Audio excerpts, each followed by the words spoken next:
오늘 창세기 9장 18절에서 29절 말씀, 노아에 대한 이야기입니다. 여러분, 노아하면 무엇이 가장 먼저 생각이 나십니까? 노아 방주, 또 노아 홍수 뭐 이런 거 생각이 나실 겁니다. 근데 노아하면 오늘 본문에 포도 농사를 지어서 포도주를 제일 먼저 만든 사람이 노아입니다. 그 유대인의 지혜 보고라고 하는 탈무드에 보면은 이런 이야기가 있습니다. 노아가 포도를 갖고 이제 포도주를 만드는데, 노아가 한눈 파는 사이에 이 마귀 사탄이 와가지고 포도주를 만든 통에 이 짐승의 피를 이렇게 거기다 섞은 거예요. 4마리 순서대로. 첫 번째 짐승의 피가 뭐냐면 양의 피랍니다. 그래서 술이 처음에 들어가면 사람들은 양처럼 순해진답니다. 그 다음에 두 번째 피가 뭐냐면 원숭이 피예요. 원숭이 피를 넣은 거예요. 그래서 술이 점점 들어가기 시작하면은 흥이 겨워진대요. 흥이 겨워지고 거기서 이제 좀 더 가면 춤이 나오고, 세 번째 피가 뭐냐면 사자의 피를 섞은 거예요.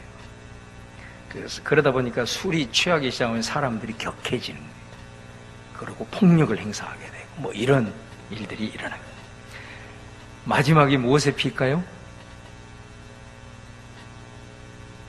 여기는 그런 경험이 없어가지고 전혀, 일부에는 바로 나오던데, 마지막이 돼지 피입니다.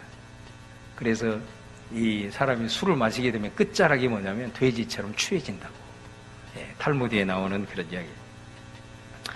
그렇다면 여러분, 이 노아가 방주에서 나온 후에 제일 먼저 한 일은 뭘까요?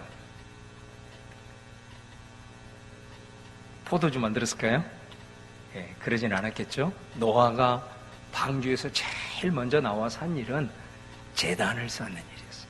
제단을 쌓아놓고 하나님 앞에 예배했습니다. 예배함으로 그의 첫 발을 땅에 딛고 또 새로운 시작을 했던 것을 보게 돼요. 하나님이 예배한 그 노아에게 복을 주시면서 이렇게 말합니다. 9장 1절 말씀에 그들에게 이르시되 생육하고 번성하여 땅에 충만하라. 마치 하나님께서 인간을 창세기 1장에서 창조하시고 하신 말씀과 똑같죠. 하나님의 형상대로 인간을 만드시고 축복하시고 그들에게 생육하고 번성을 했던 것처럼 이제 모든 땅의 만물들이 다 물에 잠기고 난 다음에 이제 그것이 거치고 노아에게 하신 말씀이 마치 창조한 인간에게 하신 복처럼 생육하고 번성해라, 땅에 충만해라, 그렇게 말씀을 하셨어요. 그래서 노아의 이 세 아들로 인해서 이제 온 땅의 사람들이 점점 이제 번성하게 되는 것입니다. 그래서 오늘 말씀해 보면 노아가 이제 농사를 시작하는 겁니다. 심는 겁니다. 뿌리는 겁니다. 그래야 이제 먹고 살 수 있게 되었기 때문에 농사를 지었는데 이제 포도 농사를 지은 거죠. 그리고 21절 말씀해 보면 이 포도 농사를 짓고 그것을 가지고 이제 포도주를 만드는데 그것을 진탕 먹고 취해버린 거예요. 그래서 취한 나머지 그냥 장막 안에서 벌거벗은 채로 잠을 자고 있었어요. 이 말은 술에 취하니까 자기 스스로를 이제 통제할 수 없게 되었다, 그런 말이에요. 자기가 벗고 있는지 입었는지 전혀 분간하지 못할 정도의 모습으로 이제 있었어요. 문제는 이제 여기서부터 시작이 된 거예요. 그 아버지가 옷을 벗고 술에 취해 곤드레만드레 하고 있는데 이 세 아들 중에 한 사람인 함이 그 아버지의 벌거벗은 모습을 본 거예요. 그 벌거벗은 모습은 어떻게 보면 아버지에게 있어서는 굉장히 부끄러운 모습이고 아버지에게 있어서는 수치예요, 수치. 그런데 그 모습을 보고 밖으로 가서 그 형제들에게 이 사실을 알리게 돼요. 알렸다는 것은 좋은 말 했겠어요? 아무래도 흉을 보았겠죠. 그런 의미입니다. 그런데 이 말을 들은 두 아들이 옷을 준비합니다. 셈과 야벳이. 그리고 그 아버지에게 가는데 아버지의 그 수치와 부끄러움을 보지 않기 위해서 옷을 메고 뒷걸음질을 쳤다, 이렇게 말해요. 뒷걸음질을 쳐서 그 아버지의 수치와 부끄러움을 보지 않고, 그리고 그 하체를 가려줍니다. 덮어주었다, 이렇게 말씀을 하고 있어요. 하나들은 그 수치를 보고 형제들에게 아버지의 모습을 폭로합니다. 아버지의 적고를 보라고 무시하고 비웃고 그 가지고 놀림거리로 삼았어요. 근데 두 아들은 그 말을 듣고 정반대 행동을 하는 거예요. 그 허물을 볼 수 있었음에도 불구하고 보지를 않아요. 그리고 그것을 덮어줘요. 가려주더라는 거죠. 여러분, 어떻게 보면 우리가 여러 가지로 생각할 수 있겠지만 어떻게 해서 이런 반응의 차이가 날까? 성경에 보면 이렇게 말씀해요. 잠언 17장 9절 말씀에 허물을 덮어주는 자는 사랑을 구하는 자요, 그것을 거듭 말하는 자는 친한 벗을 이간하는 자니라, 이렇게 말해요. 그리고 이 말씀을 인용해서 베드로 사도는 베드로전서 4장 8절에 무엇보다도 뜨겁게 서로 사랑할지니 사랑은 허다한 죄를 덮느니라, 이렇게 말씀해요. 허물을 거듭 말하는 자는 이간질하는 것이다. 그리고 사랑을 뭐라고 정의를 하냐면 허다한 죄를, 허물을 덮어주는 것이다, 이렇게 말씀을 하고 있어요. 나중에 노아가 술이 깨었어요. 그리고 그 작은 아들, 엄밀하게 말하면 둘째예요, 함은. 이 둘째 아들에게 저주를 퍼붓습니다. 근데 그 저주를 퍼붓는 내용을 보면 대상이 누구냐면요, 가나안이에요, 가나안. 여러분, 이 가나안은 함의 아들이에요. 이 함의 아들이 가나안이에요. 근데 여러분, 이 가나안이 뭐라고 저주를 해요? 가나안은 저주를 받아 그 형제의 종들이 되기를 원하노라, 이렇게 말해요. 가나안이 여러분 누구예요? 이스라엘 백성들이 출애굽을 해서 어디로 갑니까? 가나안으로 들어가죠. 그 가나안이에요. 거기에 살고 있었던 가나안의 7 족속이에요. 이게 함의 후손들이에요. 여러분, 이스라엘이 출애굽을 해서 가나안에 들어가서 어떻게 됩니까? 여호수아에 의해서 가나안의 7 족속은 진멸하게 돼요. 그리고 살아남은 자는 평생 이스라엘의 종이 되죠. 어떻게 보면 노아가 함에게 했던 이 저주가 역사 속에서 이루어지는 것을 보게 돼요. 반면에 노아는 자신의 허물과 수치를 가려준 두 아들에 대해서 엄청난 축복을 하게 돼요. 셈의 하나님 여호와를 찬송하리로다. 셈의 후손이 바로 이스라엘이라는 것을 우리는 압니다. 그리고 야벳을 창대하게 하사 셈의 장막에 거하게 하시고 가나안은 그의 종이 되기를 하시기를 원하노라. 여러분, 우리가 볼 때 이 노아가 세 아들에 대해서 이 한 가지 사건을 가지고 너무 지나치게 격분한 게 아니냐, 이렇게 생각할 수도 있지만 사실은 이 사건은 이 말씀을 읽는 우리에게 큰 울림을 주는 것을 보게 됩니다. 이건 다른 것이 아니고 함과 두 형제의 이 차이는 인간관계에 있어서 성경이 복음의 핵심으로 제시하는 긍휼의 문제가 이 말씀의 핵심 포인트입니다. 상대의 허물과 실수를 보았을 때 그것을 드러내고 폭로하는 사람이 있습니다. 반면에 그것을 드러내기보다는 자신의 허물로 생각하고 덮어주고 오히려 중보를 하는 사람이 있습니다. 여러분, 그 허물이 공동체에 해가 되는 것이 확실하거나 그것이 정말로 확실한 죄라고 판단이 되었을 때도 성경은 뭐라고 얘기하냐면 신중하게 접근할 것을 말합니다.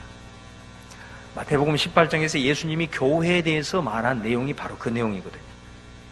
어떤 한 사람이 죄를 지었어요. 근데 그 죄는 진짜 공동체에 심각한 죄예요. 그러고 이 죄는 확실한 죄예요. 증거가 있는 죄예요. 그런 사람을 어떻게 처리를 해야 되냐? 성경이 이렇게 말해요. 먼저 한 사람이 찾아가라. 막 이 사람 저런 소문 내지 말고 그 당사자를 찾아가라는 거예요. 찾아가서 분명하게 이 전후 문맥에 대한 얘기를 듣고 뭐를 잘못했는지 그 당사자하고 얘기를 해서 그것에 대해서 확인을 한 다음에 그것으로부터 돌이킬 것을 권면하라고 얘기해요. 그런데 이 사람이 그것을 인정을 안 해요. 나는 잘못이 없다 이거예요. 그랬을 때는 성경은 뭐라고 얘기하냐면 예수님이 그러면 두세 사람을 데리고 또 찾아가라. 이제 두세 사람은 증인이 있는 거 아니에요? 그래서 그 증인으로 하여금 다시 권면하라는 거예요. 이런 얘기가 들린다. 그리고 이런 사실을 크로스 체킹하면서 이 부분에 대한 분명한 잘못을 지적하고 돌이킬 것을 그렇게 얘기하라는 거예요. 근데 이 사람이 마음이 완악해서 자신의 잘못이 뭔지도 몰라. 그리고 자기가 뭐를 잘못했는지에 대해서 인정도 안 해. 그러면 세 번째는 어떻게 하라고 그러냐? 교회에게 말하라.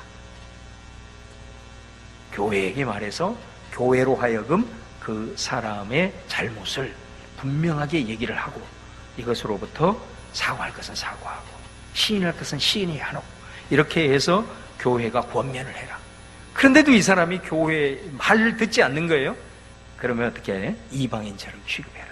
치리하라는 거예요. 그러니까 여러분, 한 사람이 분명하게 잘못을 했다 하더라도 예수님은 뭐라고 얘기를 하냐면 그것에 대해서 몇 번의 과정을 거치라는 거예요. 다시 말하면 굉장히 신중하게 접근하라는 거예요. 그것이 성경의 가르침이에요. 왜냐하면 우리가 이런 단계를 거치지 아니하고 누구한테 대충 듣고 뭐 섣부른 판단을 하게 되면 그 상대방이 진짜 억울함에 빠질 수가 있어요. 여러분, 성경은 사람을 억울하게 해서는 안 된다고 얘기합니다. 하나님은 억울한 사람의 울부짖음을 하늘에서 듣는다고 얘기하거든요. 여러분, 아벨이 그 형 가인에게 살해를 당했잖아요. 아무도 모를 것이라고 생각을 했는데 하나님이 가인에게 묻습니다. 네 동생 아벨이 어디 있니? 내가 내 동생을 지키는 자입니까? 이렇게 얘기했을 때 하나님이 이렇게 말하죠. 너희 동생의 피가 땅으로부터 울부짖는다. 이렇게 말해요. 하나님은 억울한 사람의 소리를 반드시 듣습니다. 여러분, 이스라엘 백성들이 애굽에서 노예 생활을 했죠. 노예 생활을 할 때 하나님이 모세를 통해서 그 출애굽을 시킵니다. 그때 하나님이 왜 이스라엘을 구원해냈느냐? 성경이 이렇게 말하고 있어요. 하나님의 그 백성들이 애굽에서 그 억울함 속에서 노예 생활을 하면서 그 울부짖음이 하늘에 사무쳤다라고 얘기해요. 절대로 하나님은 이 땅에서 억울한 자들의 외침, 억울한 자들의 탄식을 그냥 흘려대지 않아요. 그리고 하나님은 그렇게 말씀합니다. 억울한 자들의 외침을 듣고 하나님이 직접 심원하신다. 보복하신 하나님이 직접 그렇게 말씀하고 있다는 겁니다. 그렇기 때문에 우리가 살아가면서 인간 관계 속에서 이 함의 자리에 있지 않도록 우리가 굉장히 조심해야 돼요.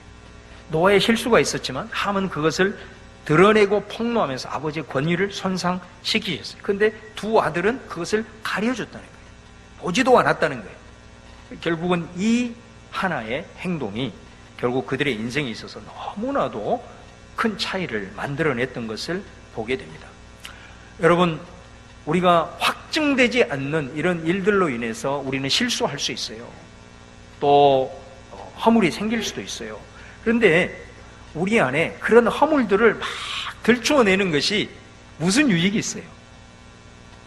다른 말로 상대방을 공격하고 우리가 상대방을 쉽게 판단을 해서 그 사람이 변화되고 공동체에 유익이 된다면 얼마나 좋겠어요? 근데 그것은 불가능해요. 상대를 변화시키고 공동체에 진정으로 유익이 되게 한 것은요, 판단하고 그것을 들추어내고 이게 아니라 허다한 죄를, 허물을 덮어주는 사람, 긍휼만이 그 사람의 궁극적인 변화를 이끌어낼 수가 있어요. 이거를 어디에서 보여주냐면 이 9장 바로 직전 창세기 8장에서 보여줘요. 창세기 8장 20절에 보면, 이하에 보면은 노아가 방주에서 나와서 하나님 앞에 예배하죠. 자, 예배를 받으시고 하나님이 노아에게 이제 너희 아들들로 인하여서 땅이 번성하게 될 거야, 이 약속을 하시고 난 다음에 뭐라고 또 한 가지를 말씀하냐면, 내가 다시는 사람으로 말미암아 땅을 저주하지 아니할 것이다, 이렇게 말해요. 사람의 죄악 때문에 이 노아 홍수와 같은 이런 심판은 내가 앞으로 하지 않겠다, 그런 말이에요. 그러면서 그 이유를 하나님이 말씀해요. 뭐라고 말하냐면, 이는 사람의 마음이 계획하는 바가 어려서부터 악하기 때문이다, 이런 말씀을 하세요. 여러분, 우리가 성경에 보면 창세기 6장에 인간의 죄가 너무 관영했어요. 그래서 땅이 죄악으로 다 물들었잖아요. 하나님께서는 그 사람을 지은 것을 후회했다 그랬어요. 그리고 그 죄악으로 인하여서 물든 땅을 정화시키기 위해서 이 노아 홍수로 땅을 다 덮어버린 거예요. 그래서 이 노아 홍수 후에 이 노아의 가족들로 인해서 새로운 시작을 이제 하시거든요. 근데 시작을 하면서 하나님이 뭐라고 얘기하냐면, 이제는 사람들로 인해서 내가 이런 심판을 땅에 내리지 않을 것이다. 왜? 인간의 생각은, 그 인간의 마음은 어려서부터 악하다는 것을 내가 알기 때문이다, 이렇게 말씀을 하고 있거든요. 그러니까 이 말은 무슨 말이겠어요? 하나님이 인간을 이제 아신 거예요. 그러면서 인간이라고 하는 존재는 매로 때린다고 변화되는 게 아니다, 심판한다고 해서 그들이 돌이키는 것은 아니다, 하나님이 이것을 보신 거죠. 진짜 인간의 변화, 그리고 새로운 창조의 역사가 어떻게 이루어질 것인가라는 것을 이 말씀을 통해서 하나님은 암시를 하는 거예요. 그게 뭐예요? 그게 사실은 구약의 역사예요. 여러분, 구약의 역사를 보십시오. 하나님은 아브라함이라는 한 사람을 택해가지고 그 후손을 통해서 특별히 하나님이 선택된 백성을 구별해요. 선민, 이스라엘을. 그래서 그들에게 율법을 주고 하나님께서 기적을 베푸시고 그들을 인도해요. 근데 그들이 어느 정도 세월이 지나고 먹고 살만하니까 하나님을 경외하지를 않아요. 그리고 자꾸 우상들에게 기웃기웃하게 되죠. 그래서 여러분 어떻습니까? 하나님이 징계를 하시잖아요. 이방 민족들을 들어가지고 막 이스라엘을 괴롭게 하고 이스라엘을 치잖아요. 그런데 여러분, 이스라엘이 하나님 그렇게 징계하고 때린다고 해서 하나님 앞에 돌아왔나요? 힘들 때는 돌아온 척하죠. 이게 돌아온 척하는 거예요. 그러다가 또 형편이 풀리면 다시 범죄하고 하나님을 떠나죠. 이게 구약의 전체 역사라는 거예요. 그러니까 구약의 역사나 이 8장에서 암시하는 것들이 그대로 펼쳐지는 거예요. 인간이라고 하는 존재는 때려서, 징계해서, 심판해서 변화될 존재가 아니다라는 거예요. 그래서 하나님이 이 구약의 모든 역사 속에서 하나님께서 때가 참에 하나님이신 그분을 성육신시킵니다. 그래서 예수님이 이 땅에 오신 거예요. 그 예수님이 오셔서 인간이 여전히 죄악 가운데 있는 그 모든 죄악을 예수님께서 직접 짊어지시고 그 죄악에 대한 대가를 대신 치르신 거예요. 이게 십자가 사건이거든요. 그러니까 이건 뭐예요? 예수님의 이 땅에 오심과 그분의 십자가 사건은 한마디로 얘기를 하면 하나님의 긍휼이죠. 왜? 그때 우리는 죽을 수밖에 없는 죄악의 상태 그대로 있었어요. 죄악에 있는 그들, 너희들이 죄로부터 돌이키면 내가 십자가의 은혜를 주겠다가 아니고 여전히 죽을 수밖에 없는 죄악 가운데 방황하고 있는 그것을 인정하시고 예수님이 오셔서 그 모든 죄를 다 짊어지신 거예요. 그러니까 우리가 다시 구원받고 우리가 다시 생명을 얻는 것은 뭐냐면 하나님이 우리를 불쌍히 여겼기 때문이에요. 우리를 긍휼히 여겼기 때문에 이 모든 일이 가능했다라는 것입니다. 그래서 이 하나님의 긍휼을 입고 불쌍히 여기시는 사실을 깨닫고 그것을 체험하는 사람들을 통해서 이제 진정한 변화가 일어나고 그 변화의 역사가 온 세상으로 흘러가기를 원하시는 것이 하나님의 경륜이에요. 구약 내내 이스라엘 백성들을 때려도 그들은 근본적으로 변하지 않아요. 진짜 변할 수 있는 것은 하나님의 그 사랑, 예수 그리스도를 통한 하나님이 우리를 이렇게 긍휼히 여기시는구나, 우리를 이렇게 불쌍히 여기시는구나, 이것을 통해서 내가 살았구나, 이것을 깨닫고 이것을 경험한 사람들이 변화되는 거예요. 우리를 변화시키는 것은 사랑이고 긍휼이라는 것을 우리에게 말씀하고 있는 것입니다. 그래서 긍휼함을 받은 자들을 통해서 긍휼의 은혜가 흘러가기를 원하는 거예요. 여러분, 예수님이 산상수훈에 이런 말씀을 하셨잖아요. 긍휼히 여기는 자는 긍휼히 여김을 받는다, 이렇게 말씀하셨어요. 이 말을 뒤집어 보면 우리는 긍휼을 베풀 수 있다는 거예요. 우리는 긍휼히 여길 수 있다는 거예요. 왜? 이미 우리는 긍휼의 은혜를 받았기 때문에 그래요. 누구로 인해요? 하나님으로 인해서 우리는 이미 긍휼함을 받았기 때문에, 그 사실을 알기 때문에 우리는 긍휼의 은혜를 베풀 수 있는 사람들이다, 그 말씀인 거죠.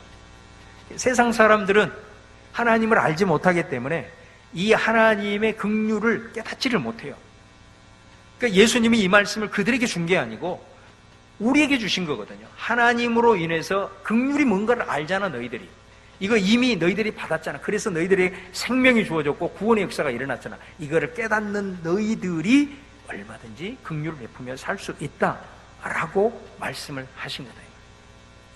여러분, 우리가 왜 다른 사람의 어떤 허물이나 또 실수나 이런 것들을 자꾸 이렇게 가려주고 덮어주는 것보다도 그것들을 자꾸 이렇게 드러내서 그것들을 막 이렇게 폭로하는 것을 좋아할까요? 사실은 우리가 그런 긍휼함을 많이 받지 못해서 그래요. 어려서부터. 우리가 어려서부터 살아가면서 내가 실수를 했을 때 부모님들이 조금 더 많이 좀 덮어주고 좀 더 안아주고 그리고 더 인정해주고, 야, 그럴 수도 있는 거야. 그래도 다시는 그렇게 하지 말면서 이렇게 좀 북돋아주고, 이런 경험이 우리한테는 별로 없는 거예요. 우리 부모님뿐만 아니라 우리 선생님, 교회 성도들, 또 우리 형제 자매들, 내가 실수했을 때 좀 누군가가 찾아와서 손 잡아주면서 위로하고 격려하면서 힘내서 다시 한번 새롭게 시작을 해보자, 이런 좀 경험이 부모님을 통해서든 이웃을 통해서든 선생님을 통해서든 친구를 통해서든 이런 것들이 어려서부터 경험이 많이 되어지면 우리의 마음이 넉넉해져요. 마음의 여유가 생겨요. 그래서 그런 것들을 해줄 수가 있어요. 긍휼을 베풀 수가 있어요. 근데 이런 경험이 없단 말이에요, 우리 안에. 여러분, 그런데 우리가 사실은 오늘 예수님이 말씀했던 것처럼 사실 우리는 세상 사람들이 그런 경험을 하지 못했고, 우리도 삶 속에서, 인간관계 속에서는 그런 경험을 못했다 하더라도 우리는 하나님으로부터 어느 누구도 받을 수 없는 긍휼의 은혜를 받은 사람이라는 거죠. 그래서 그 사실을 깨달으면 우리는 한 발짝 두 발짝 긍휼의 은혜를 베풀면서 우리의 관계를 결정할 수가 있다, 이 말이에요. 그래서 여러분, 그 장이 어디가 되어야 되느냐? 교회가 돼야 돼요. 여러분, 그래서 우리 교회는 늘 서로가 긍휼의 마음을 가지고 상대방을 대해야 될 줄로 믿습니다. 왜냐하면 우리가 이런 긍휼의 은혜를 하나님으로부터 받았는데 이것을 가지고 이 긍휼의 은혜를 깨닫지 못하는 세상 사람들한테 가잖아요. 그럼 예수님의 말씀처럼 거룩한 것을 돼지에게 주는 꼴이 돼요. 그것으로 인해서 우리는 더 짓밟힌 인생이 되어버릴 수가 있어요. 그래서 예수님은 우리에게 말하는 거예요. 긍휼함을 아는 깨달은 사람들끼리 모인 곳이 어디냐? 교회란 말이에요, 교회. 그래서 이 교회에서 그것들을 서로가 서로에 대하면서 서로 불쌍히 여기고 긍휼히 대하는 이것을 경험을 해야 돼요. 여러분, 우리가 하나님의 말씀은요, 깨닫는다고 변화되지 않습니다. 하나님의 말씀을 많이 안다고 해서 그것이 내 성품으로 자리 잡지 않습니다. 반드시 깨달은 말씀은 경험이 되어져야 돼요. 경험이 되어질 때 그것이 내 것이 되는 것입니다. 그래서 교회는 어떤 곳이냐? 하나님의 진리의 말씀을 통해서 수없이 깨달아요. 주님이 이런 분이구나. 하나님이 나를 위해서 이런 일을 행하셨구나. 하나님의 약속은 이런 것이구나. 이걸 깨닫는 거예요. 그러면 그 깨달은 것을 깨닫는 사람들이 모이는 자리가 어디냐면 교회예요. 그래서 이 교회를 통해서 그 깨달음을 가진 사람들이 서로가 관계를 통해서 경험을 하는 거예요. 그것이 교회예요. 교회에서 그래서 서로 이 긍휼의 은혜를 아는 자들이, 깨달은 자들이 긍휼을 베풀면서 서로 위로하면서 격려하면서 품어주면서 이것을 경험하며 나갈 때 바로 그것으로 인해서 우리는 세상으로 나아가서도 긍휼의 은혜를 흘려보낼 수 있는 복음의 증인들로 살 수가 있다는 거예요. 교회에서 경험이 되지 아니하면 우리는 세상에 나가서 살 수가 없어요. 변화된 모습으로 자신감 있게 살 수가 없단 말이에요. 교회가 그만큼 소중한 것입니다. 하나님의 진리의 말씀을 깨달은 자들이 모여서 함께 경험하는 자리가 교회라는 것입니다. 사랑하는 여러분, 오늘 사실 실수는 누가 했냐? 노아가 했어요. 그런데 저주는 누가 받냐? 함이 받아요. 이걸 기억하셔야 돼요. 반대로 여러분, 우리가 이 하나님의 긍휼의 마음을 우리가 품지 못하고 자꾸 그것을 드러내게 한다면, 자칫 잘못하면 그것이 상대방이 굉장히 억울하게 할 수가 있어요. 억울함은 하나님이 하늘에서 들으십니다. 어떤 일이 있더라도 상대방을 억울하게 해서는 안 됩니다.